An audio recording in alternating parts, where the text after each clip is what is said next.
Sports Interaction, Canada Sportsbook. Welcome to Game Over Montreal. It's this again. It felt a little bit like last season, but without all the goals against. Samuel Montembeault, pretty decent showing overall tonight, but there's not a lot of positives from my perspective to write home about, but we'll ask our guests about that too. Some things to talk about tonight. We're going to talk about the power play, which remains over for the whole season.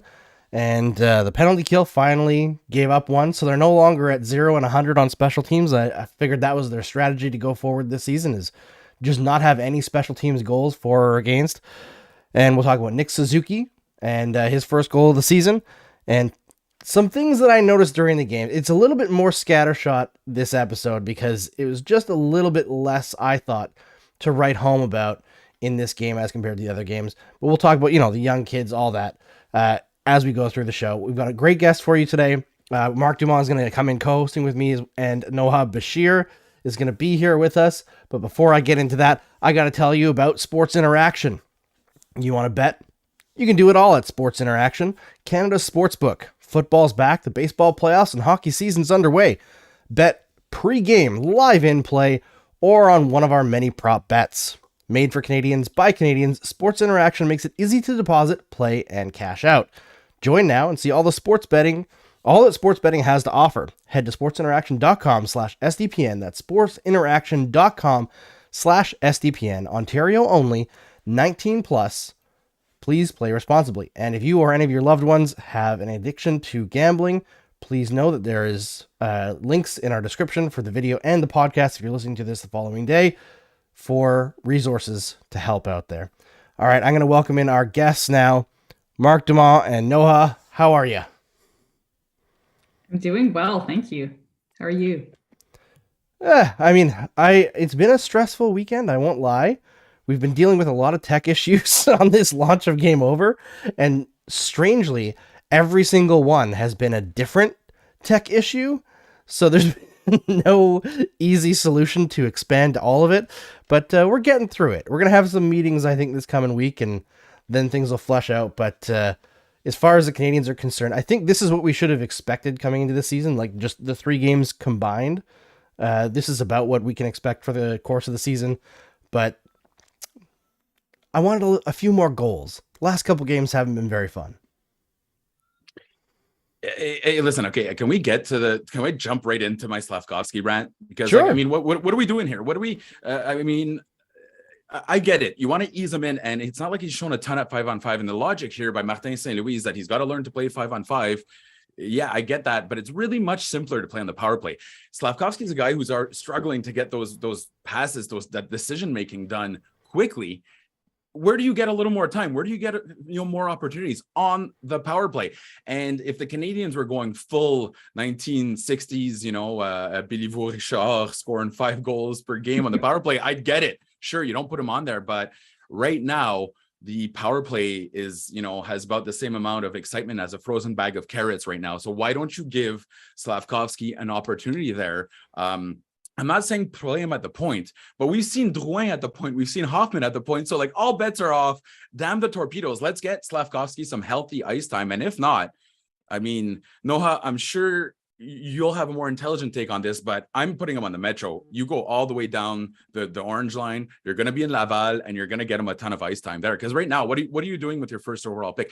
Maybe I'm just jumping the gun a little bit here, and I'm getting a bit worried too early, but I don't see this other than confidence destroying ice time for Juraj Slavkovsky right now. And I just don't see the point of having him here. Again, if Yoel Armia was healthy, I don't think he'd be in the roster, but it's time to find him minutes, whether it's in the NHL or the AHL. Yeah, I think I'm with you in that. So I'm just trying to keep up with all the new players basically, because I don't do this for a living. So I'm sitting there just trying to keep straight who's who. And I barely noticed him. And so if I barely noticed him, is it because he wasn't on the ice or because he wasn't doing anything notable or a combination of both? Which then tells me again, let's overall, so that I'm not specifically to Slavkovsky. Yes, please find him somewhere, ice time somewhere. It doesn't have to be the NHL. It's okay. Maybe they're just giving him the 10 games and that's it. I don't know. But give him something. Like, if the point of this experience is to boost his confidence, which is what I would think should happen with, development, then that would be great. The kids I was impressed with, and I did notice, and I can't believe I'm going to say this, but I mean, other than I love Suzuki and Caulfield, everybody knows that they're not kids anymore. They're like grizzled vets now. Caulfield will forever be a kid. That's just the rule there. He's our little. He's gonna be like 50, and he's going to be a kid. Just kind of person to pick up and pet, and he's like he's an emotional support Hobie Baker winner. That's what Cole Caulfield is. Yes, I like that. I like that a lot. That works. But the person I noticed, and I can't believe I'm saying this, was Jack-Eye, because I read an article about him. I can't remember where now. It might have been TSN or ESPN. I don't remember. About his move up to major juniors, and about like the fact that he was like, the whole thing was a long shot, and now here he is in the NHL. But the article focused a lot on his mean streak, and I was like, oh great, okay, so big, tough lug, whatever, blah blah blah. And then I watched him, and I'm like, well, he's well positioned, he's smart, he knows where to go, he knows like what to do. He's a good player. I was shocked. Really pleasantly surprised. But that's who I noticed. Mm-hmm. And I'm kind of sad that I didn't notice Slavkovsky more. Like and Dak's the other one that I noticed and thought was excellent. I thought Dak had a good game as well. And you're right, Noha, that the coverage around Arbor Xhekaj did not do him any favors in terms of like getting people hyped. Well, they got certain people hyped up about him, right? Like the people who love the physical guys were definitely hyped up about Xhekaj last year, but I heard no coverage really at all talking about him as a player. And he has been remarkably impressive based on the standard that's been set coming into this. Maybe if we knew more about him, we wouldn't be as impressed, but I think he's been full value in what he brings to the table. And I know part of the reason why Xhekaj and Jordan Harris are standing out so well right now is because Caden Gooley and David Savard have been thrown to the wolves to a ridiculous degree. And you can see it every night. Like, you look at their relative numbers, they are in the garbage can. And I know that we were going all in on Caden Gooley the last game there, but clearly that pairing is not going to work long term. And you know what? I actually wrote that in my game recap for MontrealHockeyNow.com, is that, we're all talking about what David Savard will bring to Caden Gooley. I think, and if I'm being perfectly honest, it's what's Caden Gooley bringing to David Savard right now. And I think he's probably the better player in terms of positional awareness, situational awareness, and zone. Gooley got beat a couple of times when there was a 2-on-1, but you saw really Savard was the one struggling with his position, and that was kind of leaving Gooley out to dry. Here's the thing, though. Who do you put him with? Who's your next vet down the road? So Chris Weidman. After that, it's who becomes the next vet? Jordan Harris. So like there are no options right now. So I think unfortunately it's going to be a lot more of this for Caden Gooley. But honestly, I'm not sure Savard is good enough to really put him under his wing and bring him, at least tread water right now. But you're right. It's been really, really rough for Gooley and Savard, the pairing. I when I'm watching Gooley, though, I'm not seeing him make mistakes. So I'll say that much. No, and the thing is, like, he'd probably be having a much easier time out of there if even just Mike Matheson was healthy, right? He's not going to be helping him by being on his pairing. Yeah, but he could take some of those tough minutes off of his shoulders.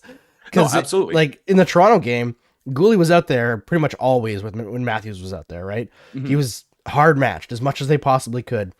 And, he kind of got punched in a little bit by the numbers, but overall, Matthews didn't accomplish anything. No. So that's something. Savard, however, I think has been on the ice for almost all of the Canadiens' goals against this season, which honest, sounds just like last year. He's not a top pairing guy. I think on a healthy lineup, I'm not sure if he's a top 4 guy anymore, if I'm being perfectly honest, statistically speaking. So, it's going to be, but I wouldn't be surprised at some point. And Noha, I'd like to hear what you think about this if Caden Gooley ends up being sent down and what the reaction would be to that. Because for those that missed it in the chat, hi, Trizak, how Noel, Charlotte is here. All our friends are here. Cheers. They're telling me to walk off the ledge. Oh, Claire is here as well, to get off the ledge here. Get off the Slavkovsky ledge because I'm freaking out. But I think eventually at one point we're going to start seeing, hopefully there'll be some healthy defensemen in the mix.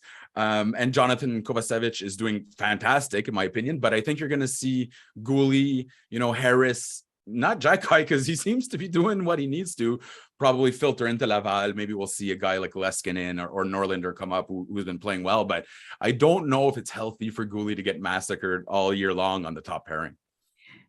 So I think if he needs it, so what I really, really like about, I'm going to go on my Martin St. Louis rant because I really like him, is that I think he's going to do it depending on whether they need it or not, basically. Like, okay. I feel like he is such a player's coach and that he's not just going to, I have this plan and that's it. He communicates so well with his players. Mm-hmm. And Gouli is being thrown to the wolves maybe by the numbers, but he doesn't look flustered. He doesn't look frustrated. He's not that kind of guy. He doesn't get frustrated. And you're absolutely right. Like he's so stoic. Yeah. And if he can handle it, then those minutes are probably great development. But if it starts getting to him mentally, like if the mental side of it, of just constantly, being outmatched and thrown up against the top, line of the other team starts killing him, then yes, please. I think that, St. Louis will see that. And this is the thing that makes things so different for me, like compared to last year. Cause I know you guys were like, this game wasn't really anything to write home about. And I'm like, this was fantastic. I came in with no expectations. Perfect. Like no expectations. Perfect. And if they lost 5-0, I would have been like, oh, shame. But I would have been okay. I wouldn't have been like, and like slamming my head on the wall like I wanted to do last year. So what I saw was a lot of players moving around, making mistakes, making some cool plays, trying stuff out. Sometimes it works, sometimes it doesn't.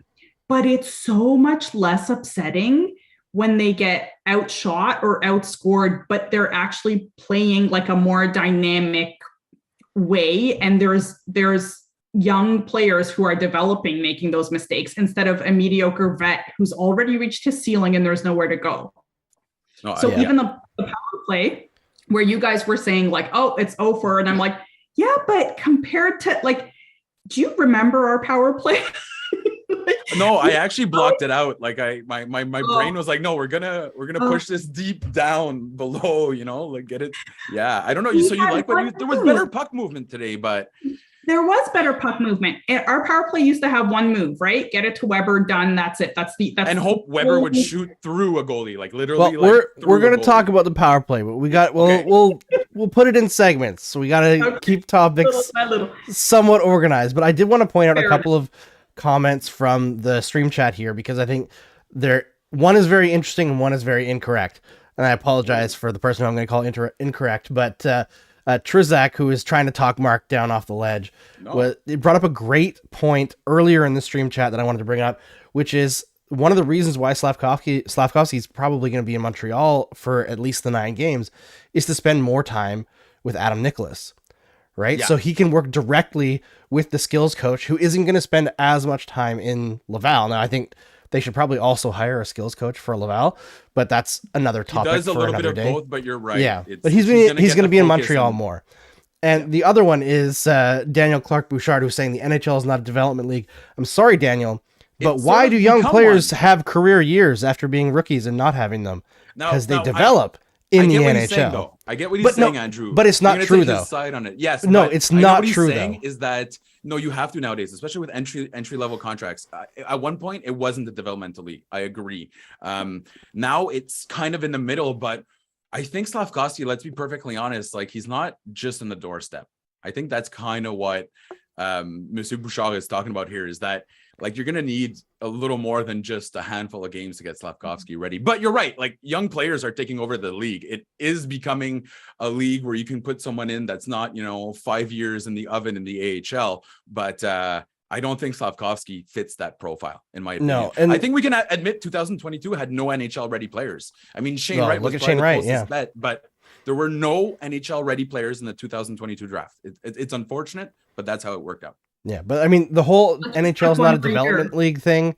If you have a coach like Michel Therrien, sure, because he can't develop a player. But if you have a coach who knows how to develop a player, it could be a development league. Yeah. Fair enough. Absolutely. No, I get that. And I just don't see, I mean, again, Noha, you came in here with no expectations. If you didn't know Slavkovsky was drafted first overall, what would your impression be? What kind of player did you think he'd be? A rookie, a veteran, or like what were your impressions just from tonight? Literally noticed him twice. Like, okay. No, I had nothing. I had absolutely nothing. Like, he did not even. He had that chance early in the first, right? I don't know if you caught it right at the beginning. I think he grazed the post, and I was like, oh my God. He found open ice. He was smart away from the puck, and then it kind of faded. It faded real quick. I thought he had some good give and goes with Gallagher throughout the game. I feel like him and Gallagher are developing chemistry, but it hasn't gotten there yet. Yeah, no, absolutely. And I just want to note that the chat loves Noha, because we all do. We all do. I'm so happy that she's actually here making sense of my ramblings, because I'm going off the ledge about Slavkovsky, and she's like, we knew this was the whole thing going into it. And I think that's a really good point on her part, is that, this was the plan. I think it's not conducive to keep, Slavkovsky got up to 12 minutes because he got an extra shift at the end there. He was aiming for 10 minutes. We're looking at 9, 10, no power play time. If it is what you said earlier, Andrew, partly a developmental league, which I agree, well, then you have to put him in a situation conducive to scoring, and I don't think that's the case right now. Well, that's if what they're looking for him is scoring.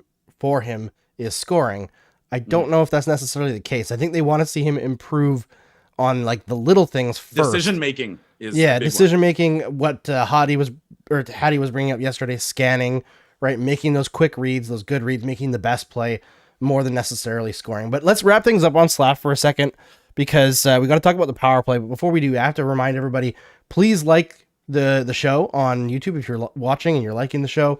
It helps us grow. Tell your friends about it if you like it. Subscribe here, Spotify, Apple, all that stuff. Share it on your social media. Tell people to come hang out with us when we're live or watch us on replay. It really helps the show, and we are a new show that's growing by word of mouth. We're not spending money on advertising. We're not some big company around here like TSN or Sportsnet. We're a growing network. So help us out. We need you, the fans, to be our biggest backers. And we know, SDPN family, that you already are. All right, so let's talk about the power play, because... No, I refuse. I'm going to leave for this entire segment. I don't want to talk about the power play. It's not great. I will say, one thing that stuck out to me is the play that Nick Suzuki made all of last year, where he would get the puck up high and come down low. Every team knows that's coming now. Mm-hmm. And instead of shooting, he's now trying to go cross ice to Caulfield, but it's really tough to make that pass. And you know what's funny? Because I was thinking about that the other day. Actually, I have a theory that they should probably separate Caulfield from Suzuki. Now, before, I know I'm throwing more, gas in the fire here, but every time I do see Suzuki somehow pull off that incredibly difficult pass across the ice through 6 sticks right onto to Caulfield's stick, I'm like, okay, I kind of get it. But tonight, nothing doing at all. But hey, let's go to Noha, who seems to be able to find some positives here. So we're going through the positivity tree and see what Noha thought about it. Are we in Bizarro world? Is this I'm the positive one? What's happened? No, I don't know. Again, maybe it's a matter of expectations. Maybe in December I'll be like, nah, this is all horrible, and I'll be over it. But right now, I'm just still comparing. I felt like there was movement. Maybe nothing happened. Maybe there were no results, but there was a lot of movement. They got the goalie moving at points, which is how you score. Okay, that's fair. There was traffic in front of the net. Not traffic, sorry, players. Our own players were deep in front of the net, which again, compared to last year, my standards are really low. Can you tell? A little bit. Yeah. We used to have anybody actually, we'd have Gallagher, attempt to stay there, get shoved down and broken and destroyed a little bit, and then that would be it. But I just saw more movement, a little more creativity, more traffic, and a little more creativity. It wasn't the exact same play over and over. Hilariously, the goal that Washington scored, where Carlson basically tried to pull a Weber 3 times before the goal actually went in, I was like, oh, that was how our power play used to be, except we could never do that. No, absolutely not. That was the very static play that I saw that, I was like, oh, that looks familiar, but it's easy, the other easy to team. anticipate. Yeah, okay. And I do, you're right. They were making the defenders skate a little harder, which is what you want, right? You want to wear them down. It's a war of attrition, get the goalie moving. But not to be, stuck on one subject here, but if you want more traffic in front of the net, you want someone to create more chaos in front of the net, you want a big, tall, strong guy in front of the net. I don't know. There's one guy that comes to mind. I don't know if the chat agrees with me here, but maybe that really huge Slovak you drafted could honestly, I know I'm pushing the narrative that he needs more ice time, but I think Slavkovsky would probably do pretty good in front of the net, right? Like, I mean, just logically, size, his balance isn't great. But I mean, if you want a guy stuffing in pucks there, that's your beast, right? Yeah. I mean, I wouldn't replace Monahan with him, right? Anderson second on top unit, one, probably. Yeah, second unit. Bring Gallagher up instead of Anderson. I feel like Anderson's puck skills are just not good enough to play on the power play. No. Oh, and did you notice how quickly he got rid of it? Like he was like freaking out when he got it. He had to shoot right away. It's like, buddy, it's not 5-on-5. You're not off the rush. You don't have to take a shot within half a second. Yeah, I don't think he has the patience for the power play. Strategically, I think, I don't think personnel is the biggest issue on the power play. I think when you look at what they do when they have control of the puck, way too often it's Caulfield and Suzuki on the points and Chris Weidman in the middle, and you're way too high. You have to get the puck down low. No power play dominates from the blue line anymore. None in the entire and NHL. Trizak mentions this in the chat. Also, they're saying we're missing Markov. I agree. Without since we haven't had Markov, it's been rough. But see Noha right there. He was so good, eh? He was so good, eh? Oh my God, he papered over so many mistakes. He made so many millionaires. Mike Komisarek owes Andrei Markov a helicopter. Is how I've always like not just a Rolex, maybe a Rolex or a helicopter made of Rolexes, but helicopter like a Rolex encrusted helicopter. Exactly, but I would say here what Trizak brought up there is it's a fair point right now. It's pretty predictable. It's Suzuki to Caulfield. There is more movement, like Noha said, but they will have to get a little more versatile. Just their options, because right now they are moving, but it's kind of going back to the one option, two option, one option, two options. So maybe I just don't know if they have the talent, really. Like, let's be honest, Mike Hoffman. I don't think it's a talent issue. Yeah, but Mike Hoffman was at the point, or Jonathan Drouin, like that's terrifying just to begin with when they're your last guys back. But I don't know, man. I just don't know if they have guys that have that elite talent. You have Suzuki and Caulfield, and that's pretty much it, right? Yeah, you still have net front guys though. You got guys that can slot in and have an average power play, right? Like if the Buffalo Sabres could have an average power play last year with like one decent player in Tage Thompson, like teams that would have way worse rosters at forward than the Canadiens have managed decent power plays. So it's Alex Burrows' issue then, right? Yes. The chat's pointing it out here, and let's be honest, everyone loved Luke Richardson, but like he didn't do great stuff on the defensive side here. And I love Alex Burrows, one of the nicest guys, but that's his job. And the Canadiens' power play has been awful now. I think the only way you can redeem it here is that it was awful before. Like it's not like he took something amazing and made it terrible. It was garbage when he took over, and it's still garbage, but that's his job, right? But I think he gets a pass, right? And also, he gets a pass because they're just starting the season. If it still looks like that later, it's a problem. And also the point about he took something awful and it's still awful.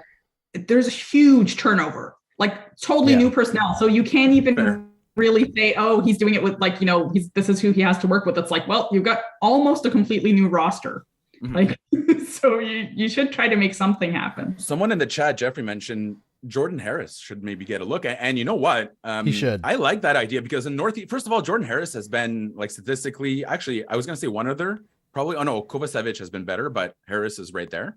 Now, I mean, he's not getting the tough minutes, but at Northeastern, Harris ran a power play and he did it quite well. So I wouldn't mind seeing, like, if it's a season of development or the development of pain through watching them, might as well give Harris a go on the power play. Like the thing is, there's nothing to lose. There's absolutely nothing to lose. You can't get worse than nothing, which is where they're at right now. A big old goose egg. So, well, and also even if say something works briefly, like let's not kid ourselves. So my kid, I think I talked about him last year on the show sometimes.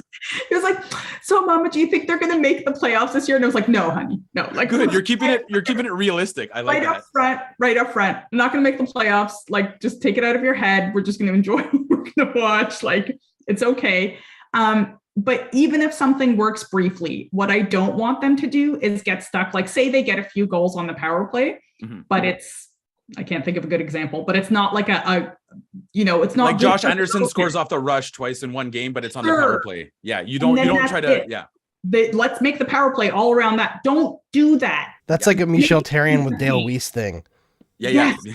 Exactly. Let's not do that. I really, really I am embracing the pain. I am embracing the suckitude. Let's just embracing the suckitude. Yes. For the sake of development, not for its own sake. So remember the no excuses sign? That's it. This year it should be embracing the suckitude of, and then in small under it, we can write as long as we're developing or something. Yeah. As long as it's go out there and have fun and don't ruin your first overall pick. We'll trade suckitude for development. That's what the sign should say. which is a fair trade. And I mean, one last thing from the chat here. Secret Agent Man mentions Dvorak in the slot. That's not the worst idea either. Actually, he's one of those guys that I think actually has the type of skill level that's well suited for. He has good hands, good hands in tight, and he's producing under St. Louis. Not this year, but last year, I think he ended with 3.9 points per 60 under St. Louis, which was by far the best result of any. We talked about all these players. Dvorak had the best. I was going to say resurrection, but he bounced back. Well, you know what? Considering what Sham did, but yeah, he's the one that bounced back the most under Martin St. Louis. Yeah, 100%. There was another comment here saying that only third game, hardly any presence in front of the opposition goalie, that needs to change. I don't think that's true. I thought that the first unit had Anderson and Monahan in front of the goalie pretty much the entire time. But statistically, power plays that have the net front guy are considerably worse than power plays that just ignore it and have their players pass the puck around and shoot. But what are your options here? You're going to go to Weidman for a big shot, which they've done, but a big shot doesn't have a big shot at all. Well, I mean, relatively speaking, he does. Compared to us, but not in the NHL. Well, you know what the fun part is? We're talking about this, and now the chat brought back the obvious part here. Have you guys seen what Connor Bedard is doing in the WHL? Because stop ruining which segment is next.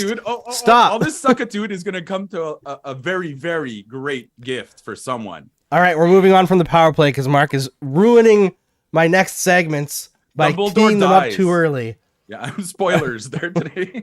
All right, so we're going to talk about Connor Bedard. All right, so I just want to read out a couple of things here from Mitch Brown. I lost it. Mitch Brown, absolutely insane. His shot rate. Oh my God. Yeah. Friend of the show. Amazing scout. He has Connor Bedard's first 10 games in the WHL this year.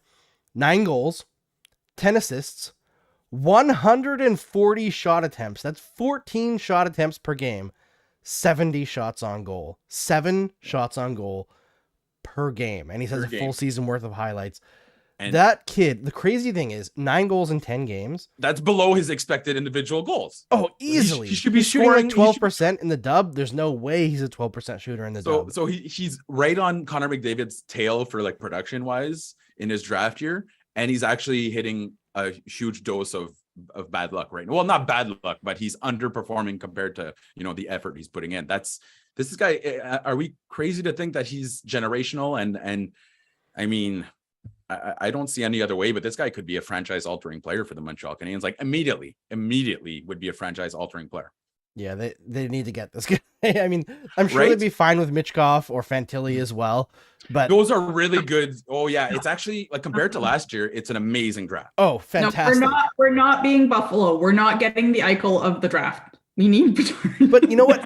If they have at least the structure and the prospects, that if they were to get an Eichel, they could build around it. They're not like the Sabres who tore everything down to the bone. Great.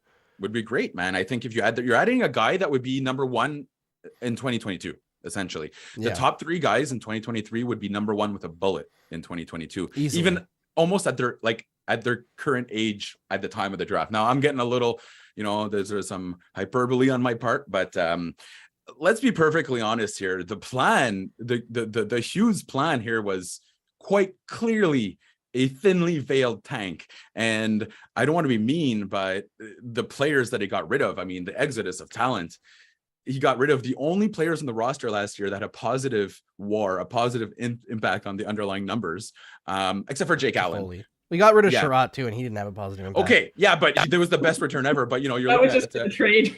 Kulak, Petrie, you know, like, I mean, like, he got rid of all his half decent players. This is the plan. The plan was a tank. He started the year with with 4 defensemen that had 6 minutes of experience. Like, this is, it's funny that I'm complaining, and I'm the one that was saying to everybody, this is part of the plan. Like, we're in for some pain. So I think according to plan, it's a good year for Kent Hughes. 100%. They just want to play respectable hockey while losing almost every game, which is fine. I forgot Lehkonen, by the way. Sarah reminded me that. I can't believe that. I forgot Lehkonen. Can't believe you forgot Lehkonen. How dare you? I will say that I got to pull a slight audible here because something stuck out to me last night that I forgot to write down and I forgot to bring up on the show. Did you guys, Noah, did you watch the Detroit game?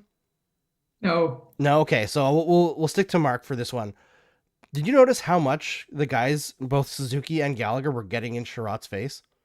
Yeah. And how it was just not a storyline at all.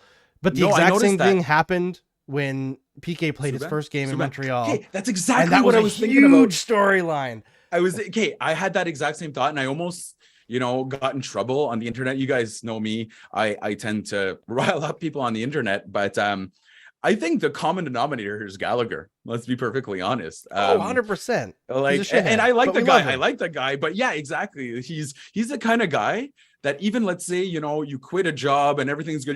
He's the kind of guy that would like toss ink on your back on the way out and be like, screw you, you're done. You're no longer on our team. But that's kind of his like competitive mentality. I noticed that. And both, fools seldom differ, Andrew. I thought about the Subban thing as well. And that obviously, and let's be perfectly honest. I know that Gallagher doesn't like Subban. He might have his reasons, but Subban led Gallagher to probably his best years with the Habs. Like, he wasn't there for the cup run. So I don't know. Maybe it was an attention thing, maybe not. But I definitely noticed that Chiarot was not greeted with open arms by his former teammates. Yeah, it was the Suzuki one that surprised me more. Like, the first shift that they had together, Suzuki was getting in Chiarot's face and kind of like shouting him down behind the net. And I was like, Nick Suzuki doesn't do stuff like that very often. Like, sometimes he'll get a little bit chippy, or he'll pat Carter hard on the head and destroy his entire career. Right. But he duck goosed him into like the shadow realm there. He went from like a very promising young goaltender who was like the next one to barely in the NHL after Suzuki patted him on the head. So Suzuki's got power. Ron Hextall was right about that. I think he knew about Suzuki's duck goose shadow realm power. I think that's what he was afraid of. Yeah.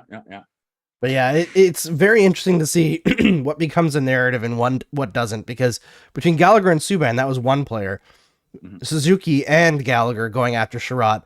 Like, you would think Montreal media, being Montreal media, they'd be like, oh, was Ben Chiarot not that liked in the room? Because for the last several years, we've been talking about him as like the amazing grit leader. And it's like, interesting. And the crazy part about this is that when Chiarot left, I thought this was really interesting. And it kind of marked the biggest juxtaposition between Marc Bergevin era and the Kent Hughes era is that when Chiarot left, first of all, it was on good terms, and Chiarot turned around and said, I would come back in, a Montreal minute, basically. He was really, he loved it here. And that was one of the first times someone leaving didn't kind of say like, I'm so glad to be out of there. So to me, that was so positive that there was, you could have a divorce, but not like, it's more of a separation. It's not an ugly divorce, because the Habs have had ugly divorces with Markov, Radulov, Subban, like you name it. Patrick, like every single player, Galchenyuk, like everyone, Bergevin at the end, he had his boys, but everyone else, it was like, good, see you later. And they're like, that's it. See you later and good luck. And he's like, I don't remember saying good luck, so like that's what it was. So I was surprised just because of that, because Chiarot did the Habs a huge favor by saying like, I'd come back. It's fun. It's a good management group. And that was huge for the Habs. I remember celebrating in the Habs marketing room when I worked for them. I'm like, no way a player liked playing here. Like, statistically, you don't want him back. You don't want him back. That was a great haul, but that was good. So that, in addition to, the whole Subban thing, made me pretty surprised how nobody was talking about it. Yeah, I think my feed talked about it for about 3 seconds.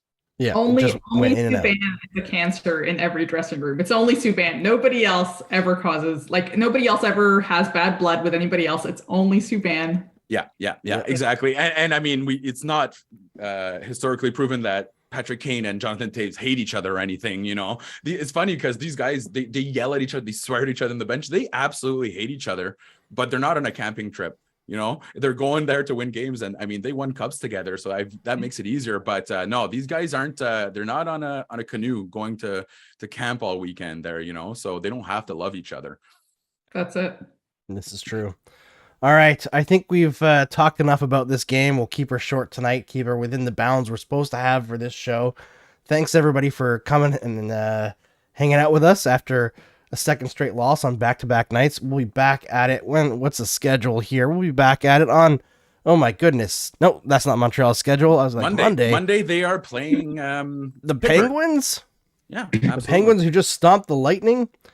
All right, well, but it's the return of Jeff Petrie, so that's pretty cool. Oh yeah, that's pretty fun. No Mike Matheson in the lineup. That sucks. Yeah, exactly. And I want to give a shout out before we go. Obviously, we're going to talk about how amazing Noha is, but shout out to everyone in the chat because it's cool that they come and hang out with us after these losses, and there's going to be a lot. But so we're going to have fun this year. Talking to the people. We're already seeing the same people come back over and over and over. So we love every single one of you. And shout out to Robert for the amazing work on the moderation and keeping us on our toes. Oh, great question actually here to end the show. Will Gallagher try to fight Petrie? Yeah, probably. He's probably like yes, 100%. But will it become a narrative? They'll both end up hurting their hands. Oh God. Jeff Petrie will get his eyes all bloody again. Oh my God, that was terrifying. Yeah. But I mean, hey, listen, I guess I'm the sucker for defending people that people start hating because I was defending Drouin today, but Petrie did great for the Habs. So I hope the Montreal faithful, and I'm sure Noha, you'll agree with me, the Montreal faithful should probably give him a nice round of applause there because he was one of the most underpaid, undervalued, and underrated defensemen for about 10 years with the Canadiens. 100%. Like I love Jeff Petrie. He's fantastic and he deserves all the kudos. And I know things got hard at the end under Ducharme there and all that, but I don't think, people are human. I think the fans need to appreciate everything that he did for the team. You mentioned Drouin, and it just reminded me that I saw him come back right near the end, the last 2 minutes, come back defensively there. And I was like, oh, look at Jonathan Drouin making that play. And I was so happy with that. Yeah. I mean, I thought he looked all right tonight. Well, I'll say one thing is that, and Brassard, once he came in, he sought me out and he was, he mentioned I talk about mental health openly, and he just said, he's like, listen, I see these messages and it really helps when people take from what I've done. He's like, it makes me feel good, not just what I'm doing on the ice, but outside the ice, that people are able to talk about it more. So to me, that's, yes, he's a guy that puts up 50 points a year, but the fact that he's leading that conversation is incredibly important. And I wish more athletes would do it. 100%. And just to be clear, I was not being sarcastic at all there. I meant because the narrative, we were talking about the narrative that gets said, and Duran doesn't do defense. Duran, Well, that was he just did. And people don't notice it when it happens, and they only notice the other place. So as Paper Dolls mentions in the chat, and it's a good way to end it, people already made up their mind when it comes to a guy like Jonathan Drouin, but I say sit back. Let's take the lead from Noha this year. Sit back, enjoy the show. What goes well, and if not, there's embrace the suckitude. Embrace the suckitude. That is it. All right, thanks everybody for joining us. Make sure you like the video. Make sure you subscribe to SDPN. Subscribe to Game Over NHL on Spotify and Apple Music. And we'll